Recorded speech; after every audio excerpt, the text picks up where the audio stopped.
Good evening, my friends. I hope it is midnight wherever you are. Let's imagine that it's the witching hour. Why don't you turn off all the lights? Yes, even that one. That's better. My name is Josh Hitchens, and I am your host tonight. Welcome to Going Dark Theater. And this midnight, I will tell you the tale of the Borden tragedy, Part 2.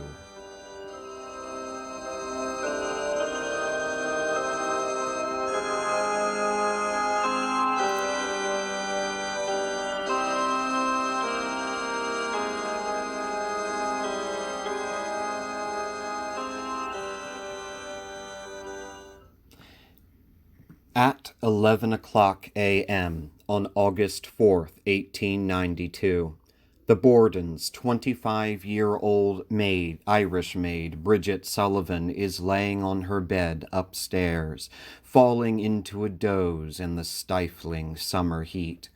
10 or 15 minutes after hearing the city clock strike the 11th hour, she hears Lizzie Borden scream from downstairs, "Maggie, come down!" Bridget calls out, alarmed, "What is the matter?" Lizzie replies, "Come down quick. Father's dead. Somebody came in and killed him." Bridget rushes down the back stairs and finds Lizzie standing by the screen door. Her face was pale. Bridget started to head towards the parlor where she had last seen Andrew Borden. Lizzie stops her, saying, "Oh, Maggie, don't go in. I've got to have a doctor. Quick!" Bridget goes across the street to get friend and neighbor Dr. Seabury Bowen. Dr. Bowen is not home, but his wife promises to send him over to the Borden house as soon as he returns. Bridget goes back to 92 2nd Street, avoiding asking their next-door neighbor, Dr. Kelly, for assistance. Dr. Kelly was Irish, and a rich family like the Bordens could never associate with an Irish doctor. Bridget finds Lizzie standing exactly where she left her. Bridget asks, "Miss Lizzie, where was you?" Lizzie says, "I was out in the backyard and I heard a groan and came in and the screen door was wide open. Go and get Miss Russell. I can't be alone in the house."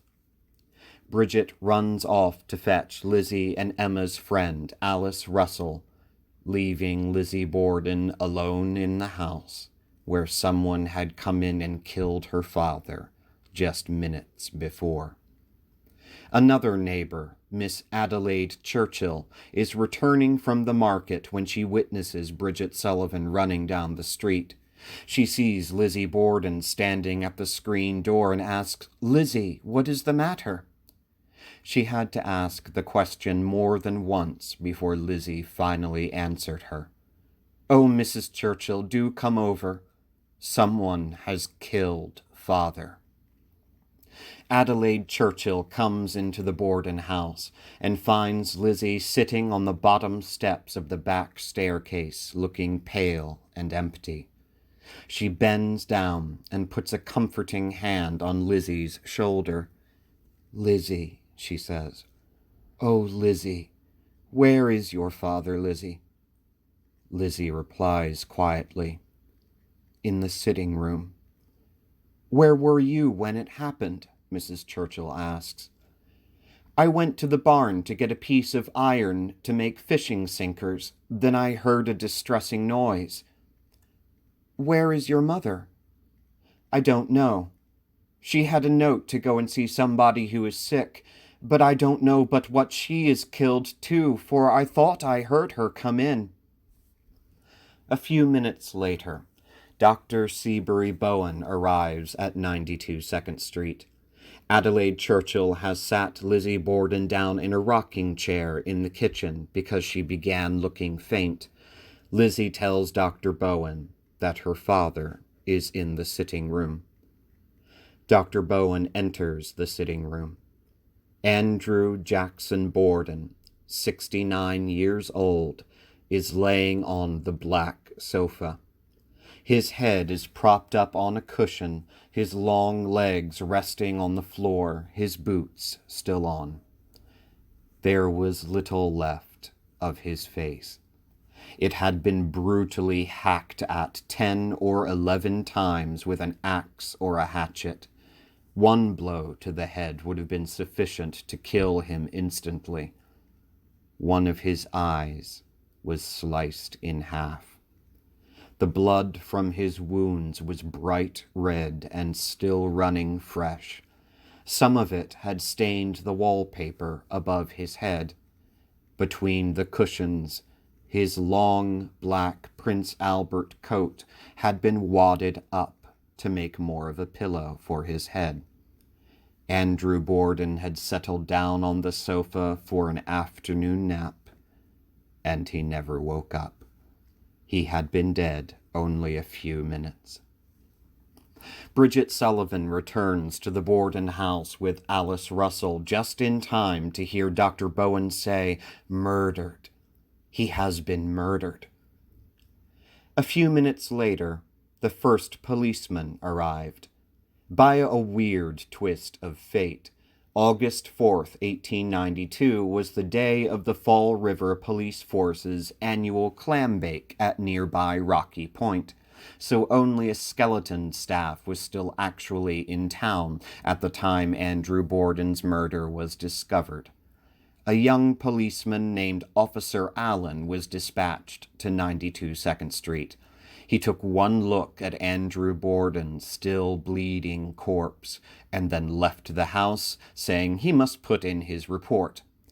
Later, during the trial, when Officer Allen was asked to give a description of the body of Andrew Borden as he first saw it, the only memory he could conjure up was, "I noticed how small his ankles were compared with the size of his feet." Meanwhile, Adelaide Churchill, Alice Russell, and Mrs. Bowen were crowded around Lizzie, who still sat in the kitchen rocking chair, her eyes closed. Curiously, none of these women would be able to recall at the trial exactly what the dress Lizzie Borden had been wearing looked like.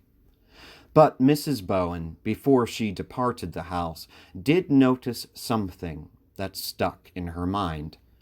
Lizzie's hands, folded in her lap, were immaculately clean.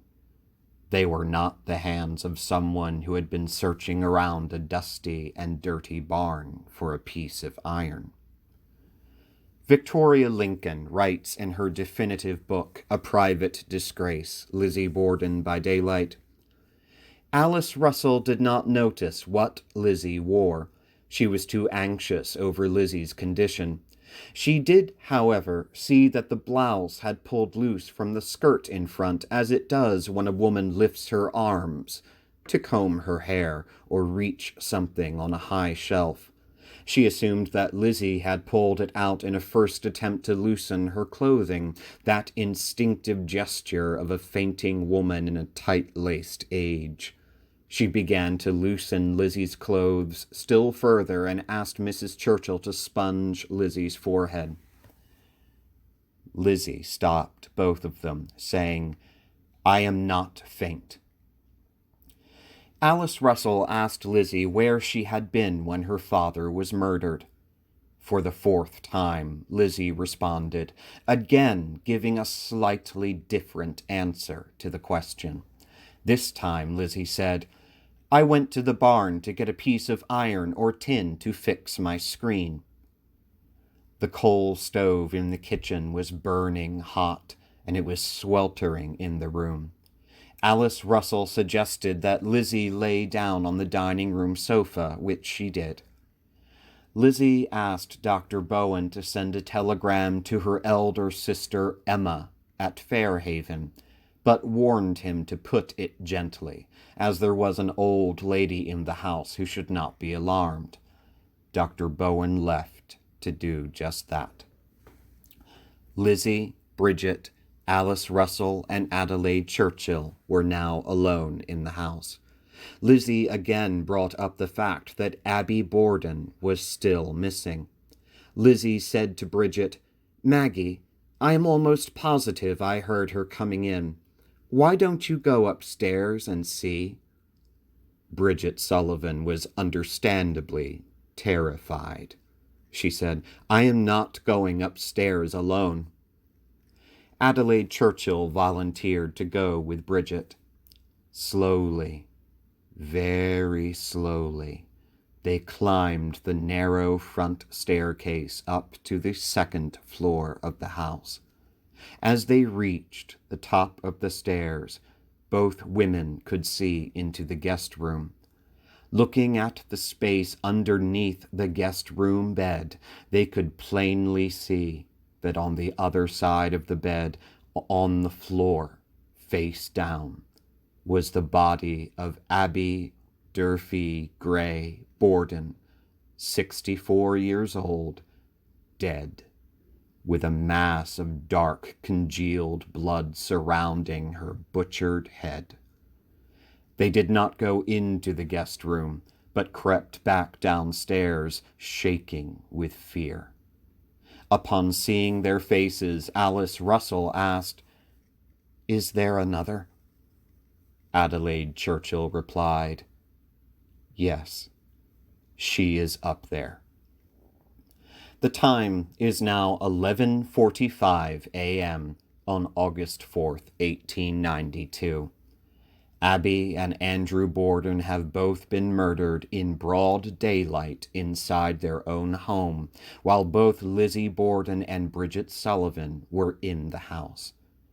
More policemen arrived.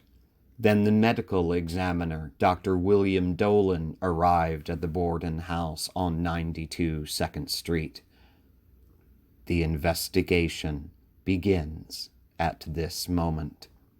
It has, in a sense, never really ended.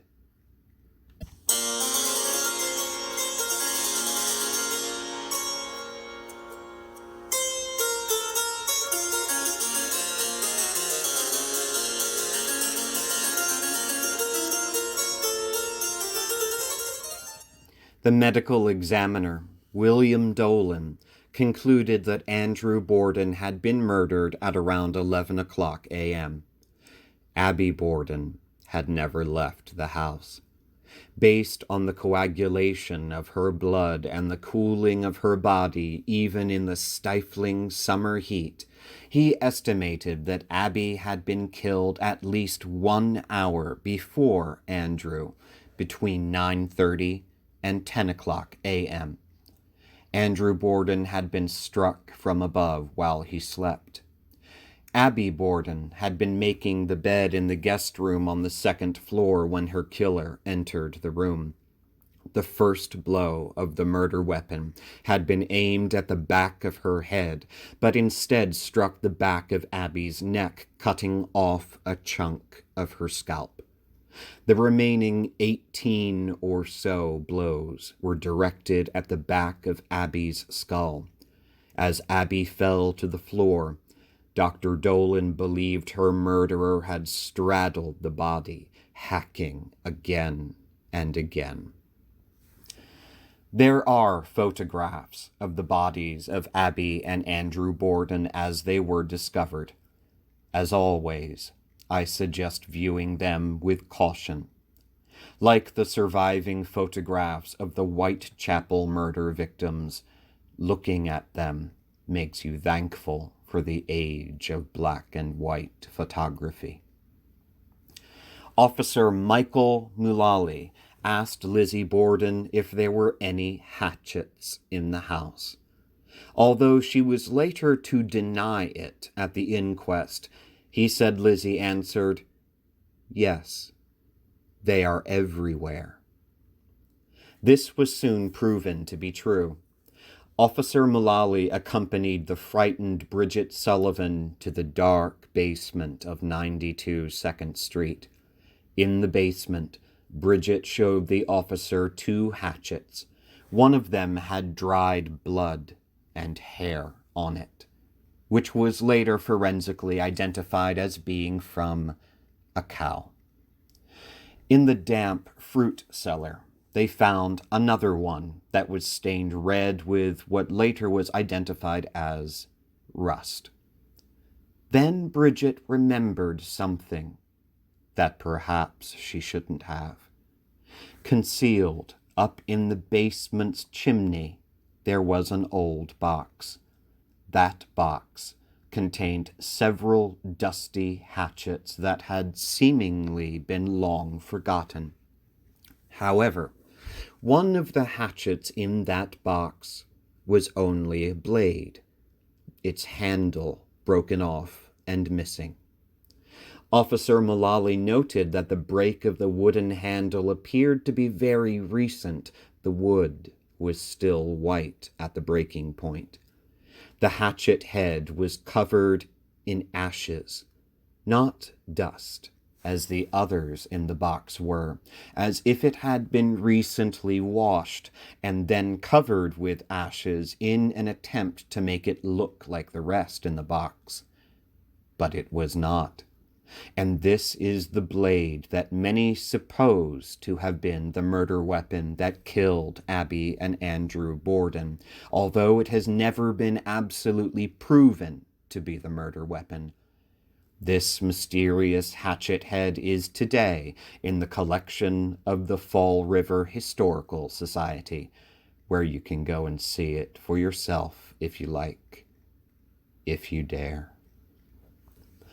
Bearing in mind that Lizzie's story was that she was out in the barn for 20 minutes to half an hour when her father was killed, another officer named William Medley decides to investigate for himself.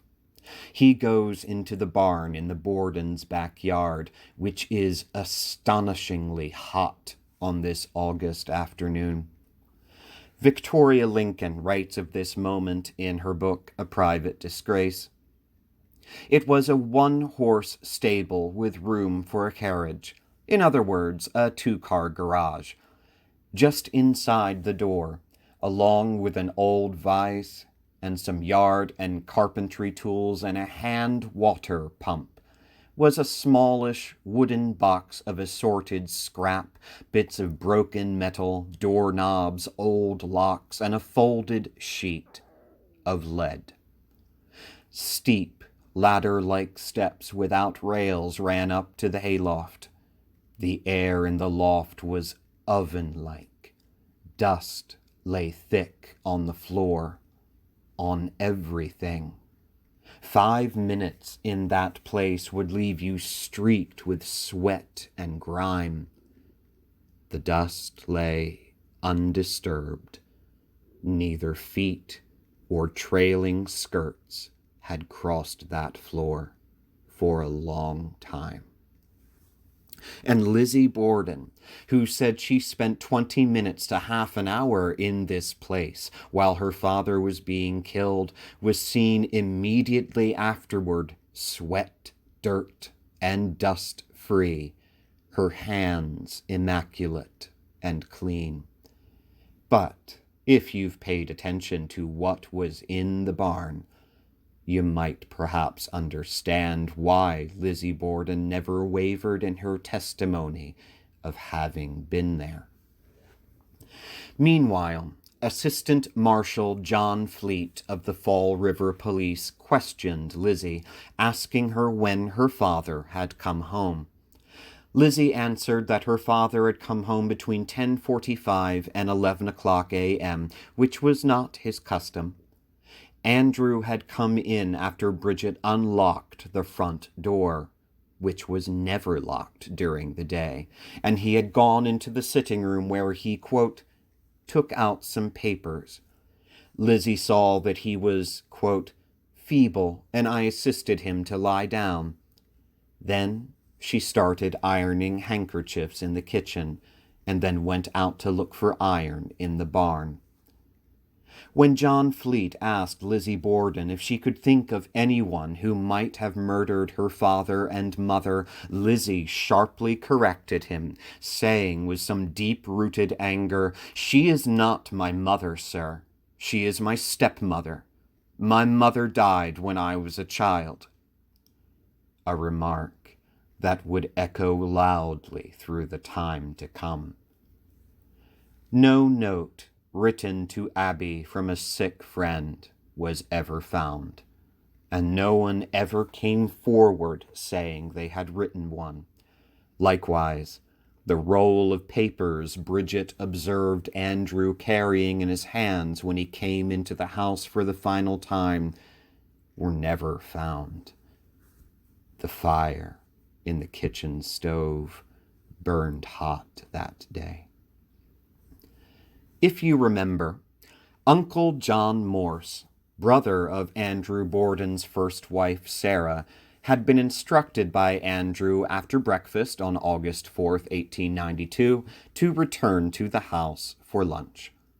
When he did return to 92 2nd Street around noon, John Morse was apparently oblivious to the crowds that had begun to gather in front of the house and the flurry of activity inside it. Instead of going into the house immediately, John Morse instead strolled into the backyard and ate 2 or 3 pears that had fallen from the trees. Only after doing that did he go inside the house, where he was told that Abby and Andrew Borden were now dead.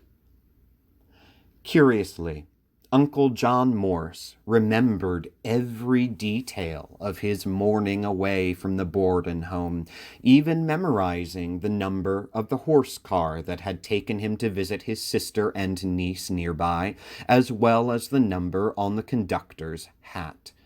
However, when questioned, he couldn't remember what he had eaten for breakfast that morning. It was almost as if John Morse knew he would need a strong and detailed alibi for his movements on August 4th during the time the murders occurred. Perhaps he sensed something was wrong in the house, that the mounting tension was destined to break out into violence. We do not know. Meanwhile, Alice Russell led Dr. Bowen upstairs to Lizzie's room.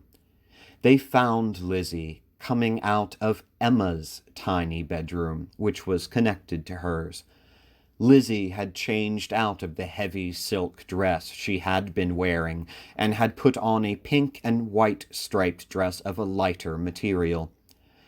Alice left Dr. Bowen alone with Lizzie, where he gave her a mild dose of bromocaffeine to ease a headache that had come on. In later days, Dr. Bowen would begin giving Lizzie small doses of morphine to calm her nerves, a fact that would become very significant in the days and weeks to come. What Lizzie and Dr. Bowen talked about when they were alone, neither of them ever told. During that conversation, whatever it was, Alice Russell returned downstairs. She noticed the handkerchiefs on the kitchen table that Lizzie had been ironing earlier that morning. Beside them was one of Lizzie's hats. Alice Russell collected these items and returned them to Lizzie's room. This is very important. The presence of the hat suggests that Lizzie was indeed planning to leave the house, as she had told Bridget she might. But then her father came home early. Police later found a small spot of blood on the sole of one of Lizzie's shoes. There was one more small spot of blood found on one of her stockings. When questioned about this, Lizzie told the policeman that it was a, quote, a flea bite, and that she had explained it all to Dr. Bowen. A flea bite was Victorian code for menstrual blood, which was of course not discussed in polite society, and especially not by men. The matter was dropped, even though analysis showed that the spot of blood on her stocking was more saturated on the outside. The possibility that Lizzie Borden was menstruating at the time of the murders was something that would affect subsequent events.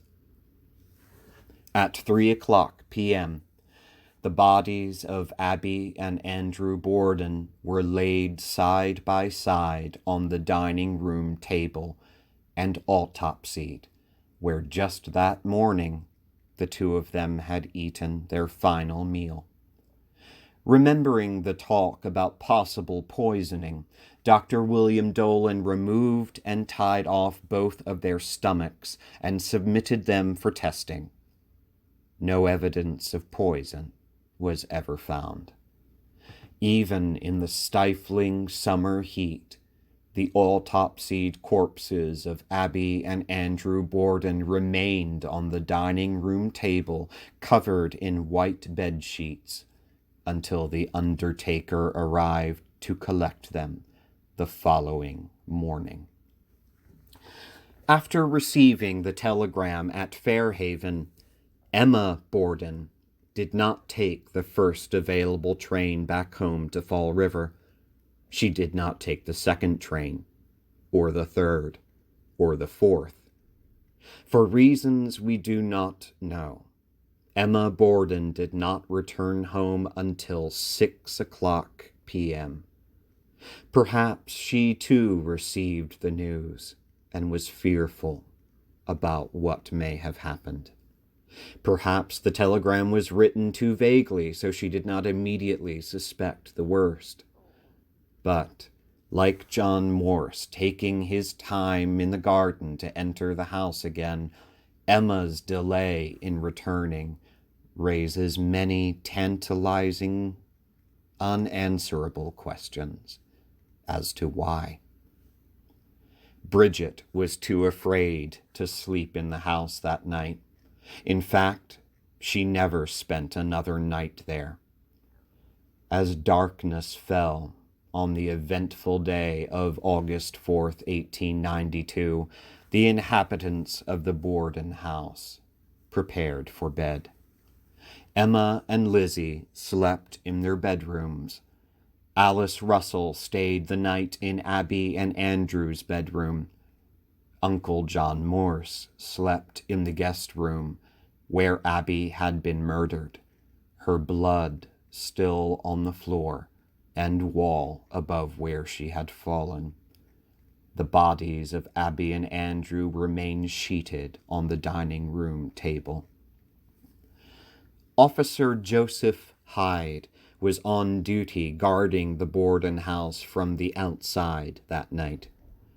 Through the windows, he saw an oil lamp cut through the darkness of the house.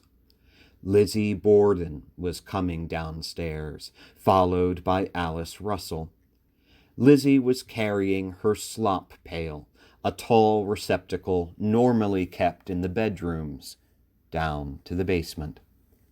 Lizzie went to the water closet in the basement and then took her slop pail into the laundry room. Alice Russell seemed terrified. Officer Hyde reported that she was actually shaking.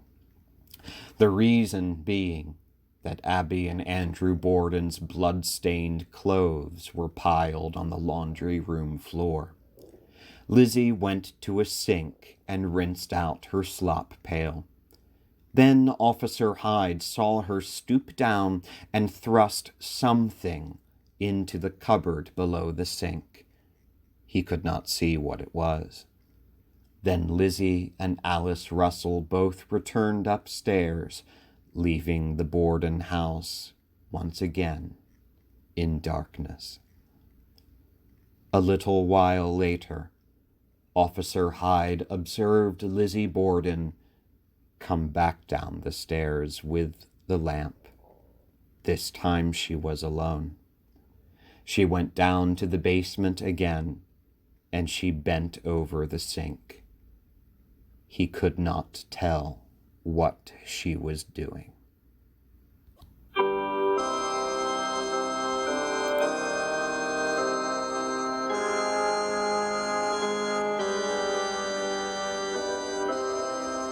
Next time we meet, I will continue with the tale of the Borden tragedy, Part 3.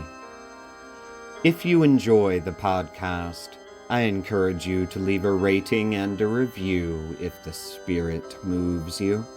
You can also like Going Dark Theater on Facebook. If you'd like to support the podcast, get access to episode transcripts and other spooky projects I'm writing, I have a Patreon, patreon.com/Josh Hitchens. You can subscribe for as little as $1 a month. I am your host, Josh Hitchens, and you've been listening to Going Dark Theater. Until our next midnight together, I wish you all very pleasant dreams. And now, Going Dark.